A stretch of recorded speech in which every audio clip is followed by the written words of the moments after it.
The women who seem to have it all, successful careers, beautiful homes, loving families, are quietly drowning in a void so profound that even they can't explain it to themselves. Viktor Frankl, the psychiatrist who survived Auschwitz and founded logotherapy, discovered something devastating about the human psyche. We are the only species that can have every physical need met and still experience unbearable psychological suffering. He called it the existential vacuum, and he observed it most acutely in a population we rarely discuss: educated, accomplished women living in material abundance, yet experiencing what he described as a mass neurosis of meaninglessness. This isn't sadness that can be shopped away or anxiety that can be meditated into submission. This is the soul's recognition that you've built the wrong life, or worse, that you've built the right life according to everyone else's definitions and discovered it means nothing to you. What would Frankl say about your life right now? Are you living, or are you performing an idea of living that leaves your deepest self untouched and starving? Comment below. Have you ever achieved something significant and felt absolutely nothing? There's a particular kind of suffering that polite society refuses to acknowledge, the suffering of women who have everything and feel nothing. Viktor Frankl would recognize this immediately, not as ingratitude or privilege, but as one of the most urgent psychological crises of our time. In his works following his liberation from Nazi concentration camps, Frankl made an observation that contradicts everything our consumer culture tells us. The absence of suffering does not create meaning, and the presence of abundance does not prevent existential death. Frankl described the existential vacuum as a widespread phenomenon of modern life, but his clinical observations revealed something fascinating and rarely discussed. This vacuum manifested with particular intensity in women who had achieved what society defined as success. These were women with education, resources, stable relationships, children, beautiful homes. On paper, their lives were perfect. In reality, they were experiencing what Frankl called Sunday neurosis, that feeling of emptiness that emerges when the week's distractions finally stop and you're forced to confront the question, what is this all for? Here's what makes this psychological state so insidious. These women have no socially acceptable reason to feel empty. Their suffering is invisible because it's surrounded by blessings. How do you tell someone you feel dead inside when your Instagram looks like a lifestyle magazine? How do you explain that your beautiful kitchen feels like a prison when women in truly oppressive situations would see it as liberation? This is the cruelty of the existential vacuum. It comes not from having too little, but from having everything except the one thing that makes having anything worthwhile: meaning. Frankl understood something profound about human psychology that most people miss. We are not primarily pleasure-seeking creatures. We are meaning-seeking creatures. When a woman builds her life around acquiring the things that are supposed to make her happy, the right partner, the right home, the right children, the right career, and discovers that having them creates no sense of purpose or fulfillment, she faces a devastating psychological reality. She can't blame external circumstances for her emptiness. The problem is internal, existential, and it terrifies her because it suggests that she fundamentally doesn't know who she is or why she's here. In his practice, Frankl encountered countless women experiencing what he termed housewife syndrome, though this term is misleading because it affected working women just as severely. These women described feeling like automatons going through the motions of a life that looked perfect from outside, but felt hollow from within. They performed their roles impeccably: mother, wife, professional, friend, daughter, but somewhere in the performance the actual person disappeared. They could no longer distinguish between who they were and who they were supposed to be. The masks had become their faces, and underneath, nothing remained. This is different from depression, though it often gets misdiagnosed as such. Depression says nothing matters. The existential vacuum says nothing matters to me specifically because I've lost connection with what should matter. Depression is a chemical fog that descends. Existential emptiness is a clear-eyed recognition that you've built a life around values and meanings that were handed to you rather than chosen by you, and now you're trapped in a beautiful prison of your own construction. Frankl would ask these women a question that initially sounds cruel, but is actually liberating. What is the meaning of your life? Not, What should the meaning be, or what does society say the meaning is? But what is it specifically for you right now? Most couldn't answer. They could list their roles and responsibilities. They could describe what they did every day. But when pressed to articulate why any of it mattered in a deep, personal, existential sense, silence. And in that silence lived their suffering. Here's where Frankl's psychology becomes revolutionary. He insisted that this existential vacuum isn't a disease to be cured with medication or therapy techniques. It's a spiritual crisis that demands a spiritual response, not religious necessarily, but an engagement with ultimate questions of meaning and purpose. The woman who feels empty despite having everything is actually experiencing something sacred. Her psyche's refusal to accept a counterfeit life. Her emptiness is her soul's integrity, refusing to pretend that external success equals internal significance. But here's the part that makes many women angry when they first hear it. Frankl taught that meaning cannot be given to you, not by a partner, not by children, not by career success, not by self-help books or therapy or spiritual practices. Meaning must be discovered by you, in your unique situation, and it often emerges from the very struggles and limitations you've been trying to escape. The meaning of your life isn't something you create through force of will or positive thinking. It's something you detect, like tuning a radio to find a signal that was always broadcasting but you weren't receiving. Consider the woman who has built her entire identity around being a mother, only to discover as her children become independent that she has no idea who she is without them. Frankl would say this woman confused the role with the meaning. Motherhood can be meaningful, but it cannot be your meaning, because your children are separate beings with their own lives to live, and if your entire existential purpose depends on being needed by them, you will either cling to them pathologically or collapse into emptiness when they leave. This is the trap of defining yourself through relationships and roles rather than through your unique response to life's demands. Or consider the woman who sacrificed her own dreams to support her partner's career, who managed the household and raised the children so he could pursue his ambitions, and who now in midlife realizes with horror that she has no ambitions of her own left. They atrophied from disuse until she can no longer even remember what she once wanted. Frankl would recognize this as a tragic misunderstanding of sacrifice. Real sacrifice in his psychology is meaningful because it serves something you value more than yourself. But if you sacrifice yourself for another person's life without that sacrifice connecting to your own sense of meaning and purpose, you haven't made a noble sacrifice, you've committed existential suicide. This is where it gets uncomfortable. Frankl believed that the existential vacuum often emerges as a consequence of conformity and tradition breaking down.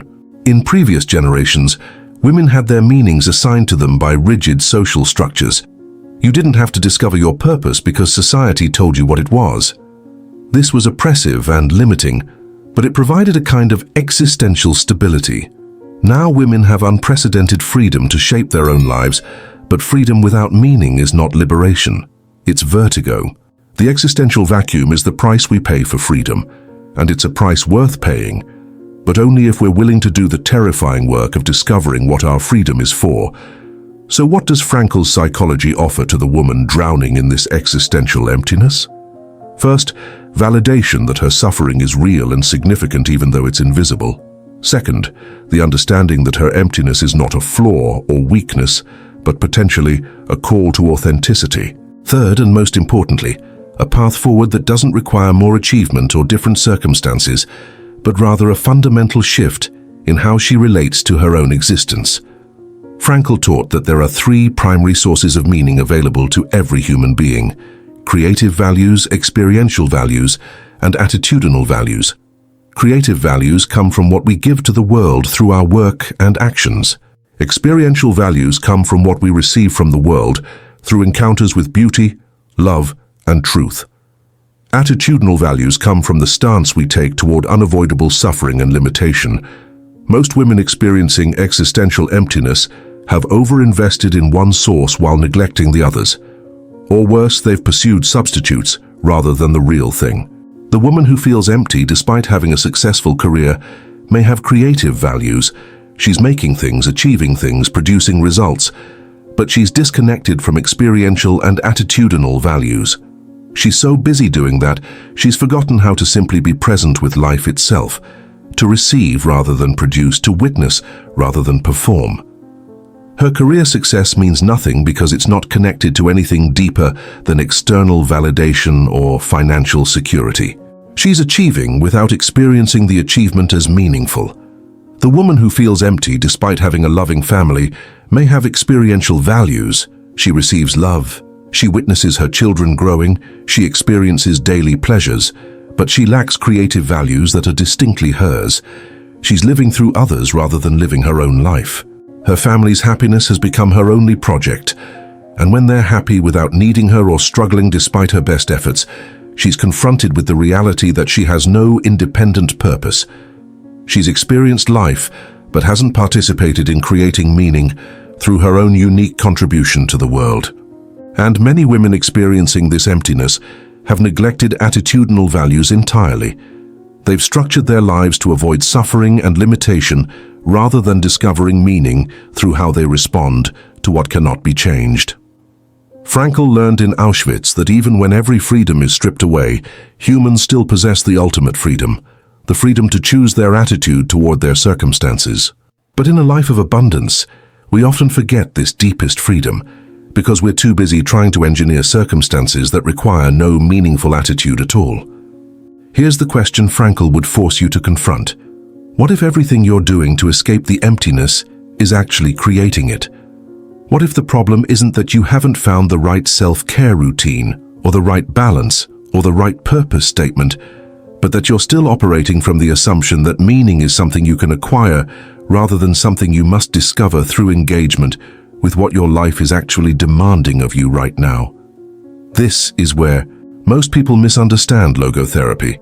They think Frankl is saying, find your purpose and you'll be fulfilled, as if purpose is out there waiting to be discovered like a treasure. But Frankl's actual teaching is more challenging. Life itself is asking you questions through every situation you encounter, and meaning emerges when you stop demanding that life give you what you want and start responding to what life is asking of you. The woman who feels empty is often a woman who has been living as if life owes her fulfillment, when actually she owes life a response. What is your life asking of you that you're refusing to answer? What responsibility are you avoiding in the name of self-care? What suffering are you medicating that actually contains the seeds of your transformation? What role are you playing that was never yours to play? What dream did you abandon that keeps haunting you? What part of yourself did you sacrifice that now demands resurrection? These aren't comfortable questions, but Frankl insisted that existential emptiness is actually your psyche's health, not its sickness. You feel empty because you are empty of authentic meaning, and that emptiness is your soul refusing to accept the substitute meanings that satisfy other people but leave you unmoved. Your emptiness has integrity. The question is whether you have the courage to honor it by doing the work of discovering what would actually fill it, not with more achievements or better circumstances, but with the unique meaning that only your life, in your specific situation, with your particular history and gifts can generate. Frankl observed that the women who moved through existential emptiness to authentic meaning almost always had to undergo what he called dereflection, a turning away from obsessive self-focus and self-optimization toward genuine engagement with something beyond themselves. The paradox is that you find yourself by forgetting yourself in meaningful action and authentic encounter. The woman consumed with questions like, am I happy? Am I fulfilled? Am I living my best life? Is trapped in a hall of mirrors where every reflection shows only her own dissatisfaction. The woman who asks, what does this situation need from me? What can I offer? How can I respond authentically to what life is presenting? Steps out of the mirror hall into reality where meaning lives. This doesn't mean abandoning your needs or returning to selfless sacrifice that erases you. Frankl is not advocating for women to lose themselves in service to others. That's just another form of existential emptiness, wearing the mask of virtue. Real meaning emerges when your authentic self, not the performed self, or the accommodating self, or the perfect self, responds to life's actual demands with your unique combination of gifts, limitations, wounds, and wisdom. You matter, but you don't matter in isolation. You matter as part of a larger web of meaning that includes but transcends you. Here's what this looks like practically.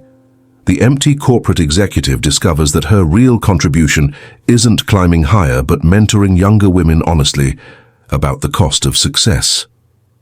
The depleted mother realizes that her children don't need her perfect performance. They need her real presence, including her struggles and humanity. The woman who sacrificed her dreams finds that those dreams can be resurrected in new forms that honor who she is now, not who she was 20 years ago.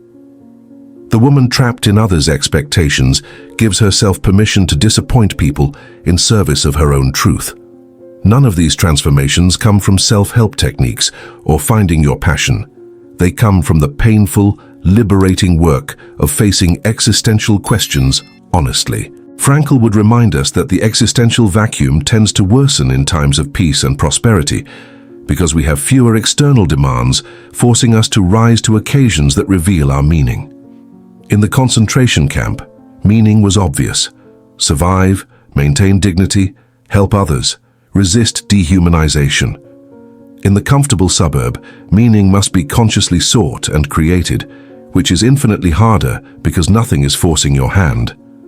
You have to choose to engage meaningfully when you could just as easily distract yourself into numbness. This is why so many women experience the emptiness most acutely in midlife. The urgency of early adulthood has passed, the distractions of building a life have been exhausted, and suddenly you're confronted with the question, now what? What is this life actually for? And here's the terrifying answer Frankl would give you. I don't know. You don't know. No one can tell you. Your meaning isn't written in the stars, or hiding in your childhood dreams, or waiting to be revealed by a spiritual awakening. Your meaning is emerging right now, in this moment, in whatever situation you're actually in, waiting for you to respond to it authentically, rather than performing the response you think you should have. The emptiness you feel is the space where your true response could emerge if you stop filling it with substitutes. Before we conclude, I want to emphasize something important. These insights are meant for reflection and inspiration, not as a replacement for professional support. If you're struggling with persistent emptiness, depression, or psychological distress, please reach out to a qualified psychologist or psychiatrist. Seeking professional help isn't weakness, it's an act of courage and self-respect. These professionals can walk with you through the difficult terrain of finding meaning, while also addressing any mental health concerns that need clinical attention. You don't have to navigate this alone. The women who emerge from existential emptiness don't emerge because they finally got everything perfect, or discovered some hidden purpose that solves all problems. They emerge because they stopped living the life they thought they should live, and started engaging with the life they actually have, with all its limitations and possibilities. They traded the exhausting pursuit of happiness for the more demanding but sustainable work of meaningful living. They accepted that meaning isn't a permanent state you achieve, but a daily practice of authentic response. They realized that the emptiness wasn't the problem. The emptiness was the teacher, showing them where substitutes had replaced reality, where performance had replaced presence, where other people's meanings had crowded out their own. So let me leave you with the question Frankl would ask. When you're on your deathbed looking back at your life, what will you wish you had paid attention to? Not what will you wish you had achieved or acquired or become, but what will you wish you had noticed, responded to, honored, lived fully? That answer, uncomfortable and demanding as it might be, is where your meaning lives. It's been waiting for you beneath the emptiness all along. The question is whether you'll have the courage to stop running from the void and instead listen to what it's trying to tell you about the life you're meant to live. Not the perfect life, not the impressive life, but the true life that only you can live. Are you ready to stop performing and start living? Or will you spend another decade collecting achievements and experiences that mean nothing because they're not rooted in your authentic response to existence? The emptiness is calling. Will you finally answer?